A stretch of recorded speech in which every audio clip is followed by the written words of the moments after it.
Good afternoon to all, and to those joining us virtually, good morning for those who are very early in Europe, to almost a good evening in those in Australia, and of course all throughout Asia, whether you're joining us from Southeast Asia or from the South Asia region, especially India. Mr. Edwin Tong, SC, Minister for Culture, Community and Youth, and Second Minister for Law, Justice Kannan Ramesh, and Justice Sontchi, Scott Atkins, President INSOL, ladies and gentlemen. Welcome to this session that we had this afternoon planned for you called Debt Restructuring in the Asia Pacific, Successes, Challenges, and the Expanded Role of the SICC. It's great to have all of you here physically as well as virtually on Zoom to find out more about what insolvency and restructuring can develop in Asia, and especially the role that SICC plays. I'm so glad that INSOL International, especially INSOL International, the Asia hub, has agreed to join this, and throughout the rest of the afternoon you will find that we've actually made Scott work very hard for us this afternoon. But before we get there, I'll just like to invite our minister up to give a talk. I will not wish to spend too much time describing it, but if you really want to know, just 2 Sundays ago, he bared his soul to Sumiko Tan on the Sunday Times. So you want to find out all about his transition from practice, and a very successful practice, to being a minister, and not just minister for law, but also basically responsible for the youth, the future of Singapore, as well as the sports development in Singapore. And you can see later that he actually has been a very active sportsman throughout his career. So can you just please welcome Minister Tong onto stage to deliver his opening remarks.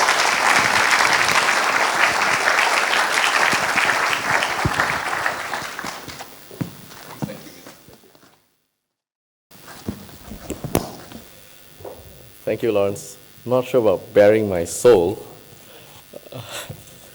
Anyway, honorable judges, good afternoon, distinguished guests, ladies and gentlemen. Thank you very much for having me here today. I think it's a wonderful collaboration between SICC and INSOL Asia Hub. It's a significant synergies that can be generated here. And I thought I'll share some thoughts on what it means when Lawrence said earlier about debt restructuring in Asia Pacific, the role of the SICC, and how we see debt restructurings take place in Singapore within the SICC and also outside of the SICC. At the Singapore Insolvency Conference just last October, and that was when it was almost entirely virtual, and those who were not virtual only had half their faces available to the audience, and the top half. Very good to see all of you here without the masks as well. Last October, I mentioned that we were working on several plans to enhance Singapore as a forum of choice in international restructuring and insolvency proceedings, and also for the SICC, the Singapore International Commercial Court, to hear cross-border restructuring and insolvency matters. Very glad to say that we have now made this a reality. Just yesterday, we gazetted the commencement notification and subsidiary legislation to make this happen. By the way, it's not a coincidence. It's a pure coincidence. It's not because we're speaking today. And I'm very glad to say that these changes after yesterday's Gazette will take place from the 1st of October 2022. This marks an important step in the development of the restructuring and insolvency landscape, both in Singapore as well as beyond our shores, providing businesses in Asia Pacific with a reliable and competent forum to be able to resolve international restructuring and insolvency issues which have been increasingly cross-border and also increasingly complex. Today, I will share some perspectives on the seeds for this development, its significance as we see it through the lens of the government, and what we hope to achieve through this, and also offer some insights as to some of the thinking behind the current legislation that we think needs some updating. In line with the vision for Singapore to become the leading dispute resolution hub for the region, the SICC was established in 2015 to deal with transnational commercial matters. The SICC leverages on Singapore's reputation for good governance, low corruption, efficiency, rule of law, transparency, a trusted legal system, and a first-class judiciary. The design and structure of the SICC is unique. It harnesses a diversity of views and experiences of counsel and judges from different jurisdictions, different legal systems even, all of whom have a deep commercial experience and expertise, enabling the SICC to be both innovative and also responsive to commercial realities, and also very reactive to current trending developments around the world. Since its establishment, there has been a steady increase in cases commenced in the SICC, as well as cases transferred from the General Division of the High Court. To give you some numbers, in 2021 alone, there were 4 fresh filings. The cases transferred to the SICC stand at 89 cases, and cases before the SICC have involved parties coming from 44 different countries, 44 different nationalities, with claims ranging from 4.3 million per case to 1 billion per case. In particular, on the insolvency front, the SICC was identified in 2016 by the Committee to Strengthen Singapore as an international center for debt restructuring, as a conducive forum to hear matters with international dimensions and elements, and also deal with multi-jurisdictional issues. This, it was felt, would anchor Singapore as a restructuring and insolvency hub. In fact, it complements our other work, such as our own reforms over the last few years, which ensures that our laws are progressive and modern, whilst at the same time balancing the interests of debtors, creditors, and other stakeholders, all of whom their views are important and relevant in the context of a successful restructuring. The key amendments and key milestones made include the Companies Amendments Act 2017, which enhanced Singapore's restructuring framework through the engrafting of the US Chapter 11. We enacted legislation based on the UNCITRAL model law on cross-border insolvency, and we also had the Omnibus Insolvency Restructuring and Dissolution Act, or IRDA, as we like to call it in Singapore, that consolidated and harmonized the approaches across personal and corporate regimes, and also continued the enhancement of the corporate restructuring and insolvency tools. We have quite happily seen a growing use of this framework, from around 70 to 80 applications in each year, 2017, 18, and 19, to more than 100 applications in the last 2 years, 2020 and 2021. With each application, this regime is stress-tested, developed, and better refined. These include in decisions such as DSG Asia Holdings, a decision on the standards of disclosure in a prepackaged scheme, and also the classification of creditors who are concurrently also potential investors. Classification is one of those things that we commonly come across, and in many ways it's a vexed question because it's so situational, so circumstantial, and it also revolves around the interrelationship between different types of creditors. We had Design Studio, where the High Court approved a roll-up rescue finance package. We had Allen Tantalib, and just 2 weeks ago, RAM's Challenge Shipping, where the High Court provided guidance on key aspects of the model law, such as its scope of application to certain corporate entities, the refinement of factors in determining a company's center of main interest, COMI, and significantly, the court also viewed that the model law empowers the Singapore courts to consider if the relevant stakeholders are adequately protected. That's a very key consideration and a key concept behind every successful restructuring, and also to be able to recognize and enforce foreign orders and judgments. Additionally, it's also encouraging to see the framework facilitate successful outcomes. To give some examples, in Pacific International Lines, the restructuring of the world's 12th largest liner company and Southeast Asia's largest carrier was completed, and I quote, swiftly with minimal fanfare, through a prepackaged scheme. The US $3.3 billion restructuring involved a $1.1 US billion scheme and an out-of-court restructuring of its remaining debt, both of which were completed in under 4 months. In Pacific Radiance, just last month, the court sanctioned schemes for companies in the Singapore-listed Offshore Oil Services Group. This tied in with a wider consensual restructuring negotiated earlier this year. These, of course, are promising initial first fruits from the amendments that were made several years ago, but we are particularly encouraged by the strong uptake of the schemes of arrangement provisions, and really the stakeholders around a successful restructuring gravitating around this framework, understanding how this framework is to apply, how it works in practice, and coming to consensus, and more importantly, using all of this to the benefit of companies and its stakeholders. Even as we are looking at the first fruits of these revisions from the last couple of years, we've been looking at the next bound of enhancements, what we do. And one area that I'd like to just touch on is that of judicial management. The judicial management, or the JM regime, was introduced in 1987, and that followed a very high-profile restructuring crisis, the Pan Electric crisis, where Pan Electric Industries Limited, a public-listed company at that time, collapsed, led to the closure of the Singapore Stock Exchange for an unprecedented 3 years.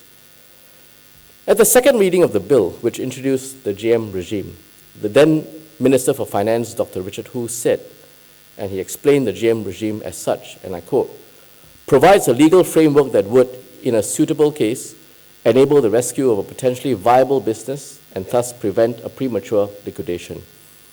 He went on to say that JMs must not be used as delaying tactics to avoid an inevitable liquidation of a company that is hopelessly insolvent, and the provisions are not a panacea for beleaguered companies that are incapable of being rescued and are destined for liquidation. That raison d'etre of a JM more than 35 years ago continues today. It is important as a corporate rescue tool, side by side with the others that we have in place, as it can and should cater to different situations and processes, and also possesses different features from, say, the scheme of arrangement.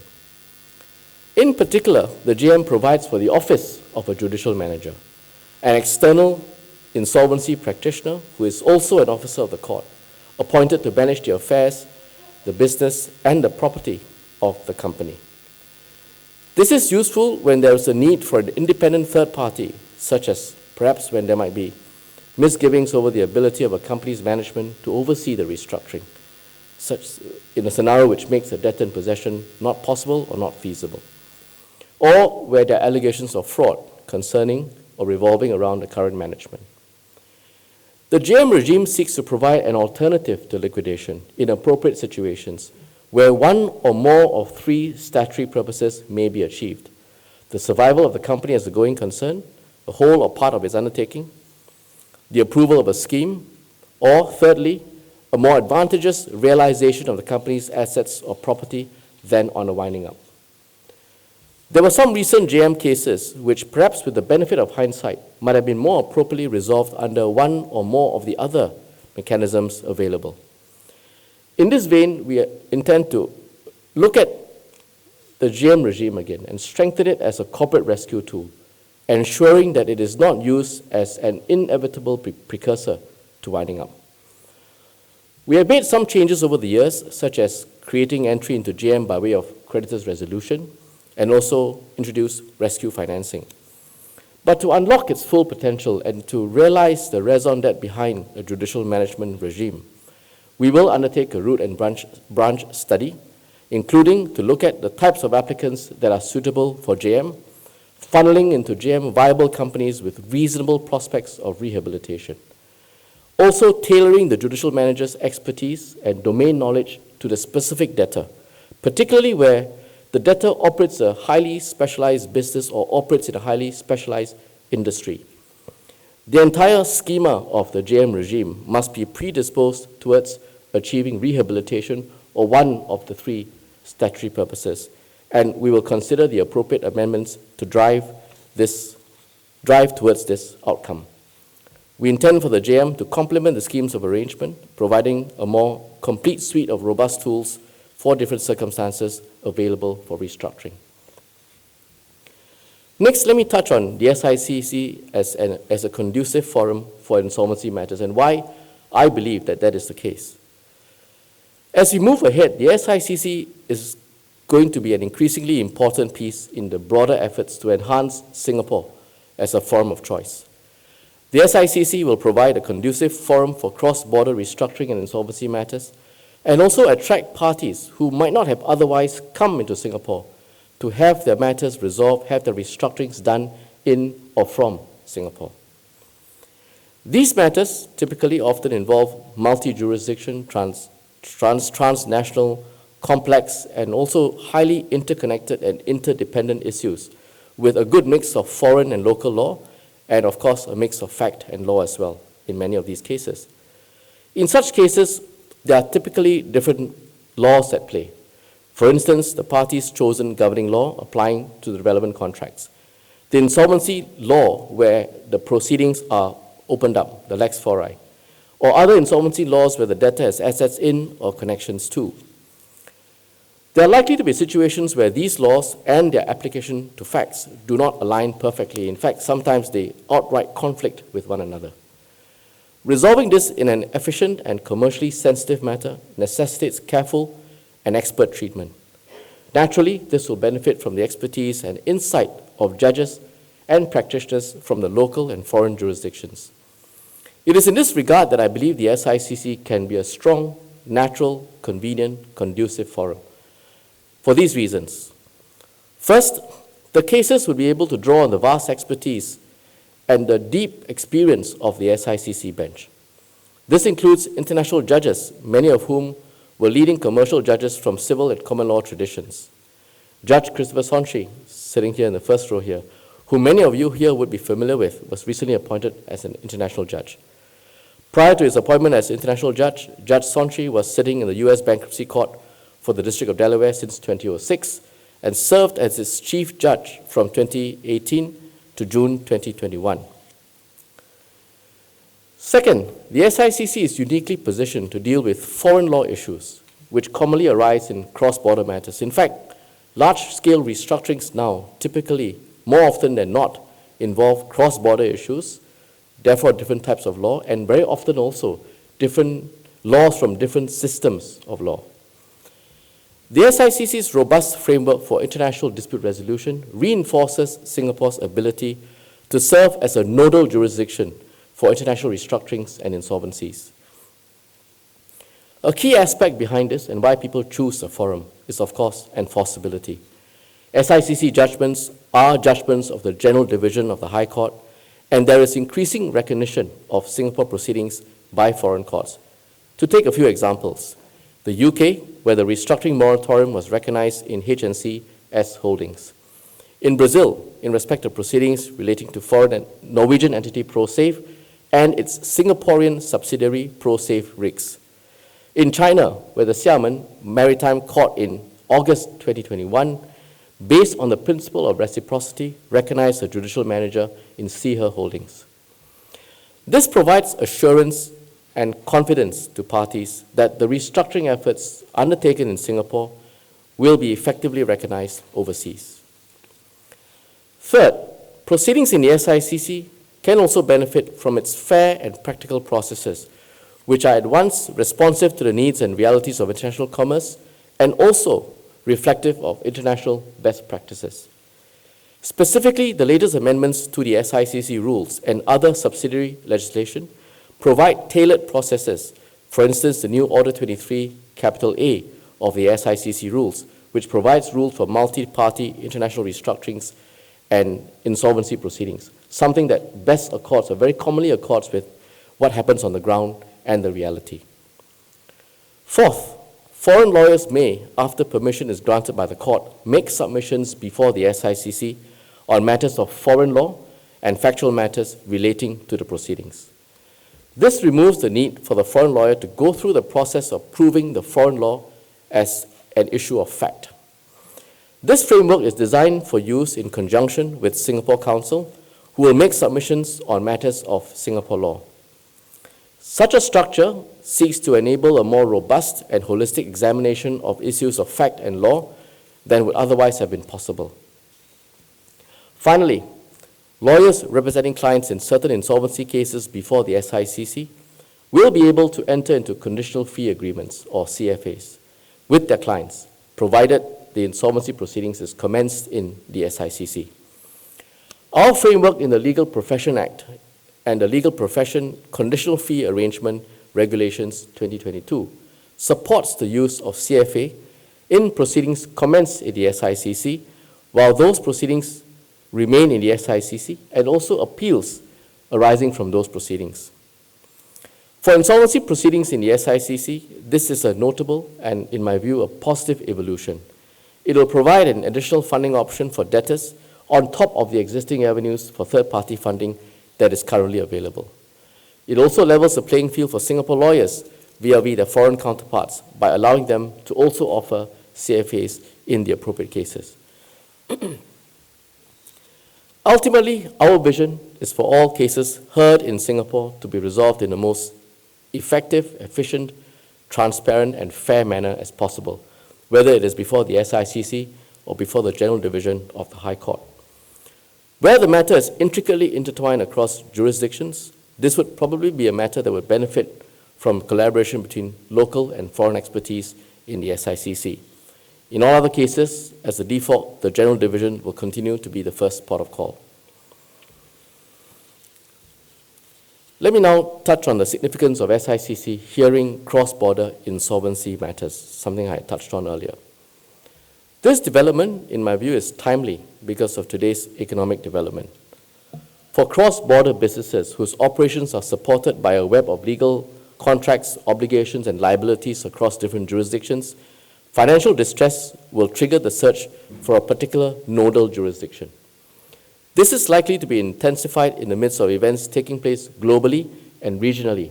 We've all seen the stresses around the world, whether it is a social, political, economic impact of the pandemic, or the geopolitical tensions and developments, such as the conflict between Russia and Ukraine, which just yesterday has gone up another notch, and the ongoing difficult relations between the US and China. And we all feel its repercussions very deeply and almost immediately. There have been disruptions to supply chains and reshoring, and digitalization, whether you call it a bane or a boon, has become very much front and center of our lives post-pandemic. Taken together, the SICC provides a safe and secure harbor for firms facing headwinds, facilitating either an orderly liquidation of companies seeking to seize their business or trying to restructure their debts and seek investments, new investors coming in, and achieve potential rehabilitation. Besides debtors and their stakeholders, providing debtors and their stakeholders an ideal platform to resolve financial distress, the SICC, because of its unique features, can also serve to grow the legal sector by bringing offshore work onshore into Singapore, benefiting all professionals, foreign and local, involved in such cases. SICC can also lead developments and innovation in new areas that cross-cut different jurisdictions and legal traditions. For instance, in the digital asset space, which is growing, and particularly in Asia, it is growing tremendously. We've seen a number of insolvency filings here, such as ZipMax, Vault, and HoldNot. Singapore is well positioned to be the restructuring jurisdiction of choice, especially for emerging areas such as crypto platforms with their increasingly big presence in Asia. Our attractiveness as a digital asset hub is now turning Singapore into a center for restructuring troubled cryptocurrency platforms.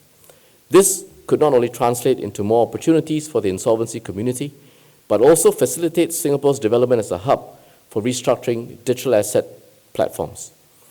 To further entrench Singapore's position as a restructuring and insolvency center for debtors with cross-border operations, my ministry is also studying the possible refinements to the licensing regime for insolvency practitioners under IRDA. This includes the potential for parties to appoint foreign insolvency practitioners with the necessary requisite qualifications, experience, and professional standing. And we do that to allow them to advise and work on cases with significant foreign elements that are heard in the SICC. So we are studying refinements to the rules to consider whether that would be appropriate, and if so, how that can be introduced.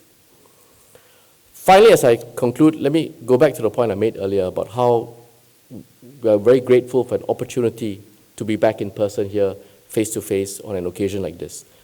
Besides the thought leadership that will be no doubt shared in the course of this afternoon, the exchange of information, know-how, catching up, it's also important to build deep relations across different jurisdictions. We are all part of the same insolvency practitioners pool, And the more we're able to build those relations, the smaller the world will be. And despite the fact that our clients, I speak like I'm still in the bar, your clients, have presence across the world in different jurisdictions, you can make the world a much smaller place by having contacts in different parts of the world, different lawyers from different legal systems. So I encourage you to take the opportunity now that we can do this in person to really reestablish, rekindle those old contacts and make new ones too.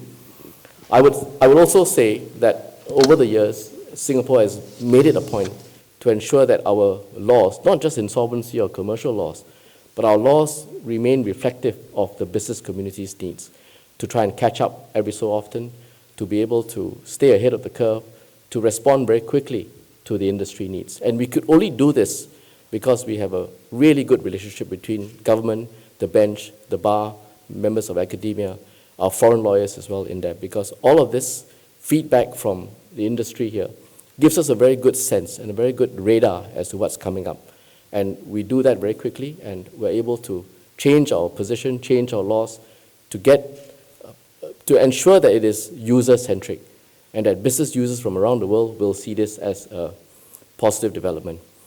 So on this note, let me once again congratulate the organizing team for putting this event together. It must not have been easy with the rules constantly changing and travel always being affected, and before you know it, some speakers, touch wood, coming down with COVID or otherwise. But despite all that, I think they've done a fantastic job.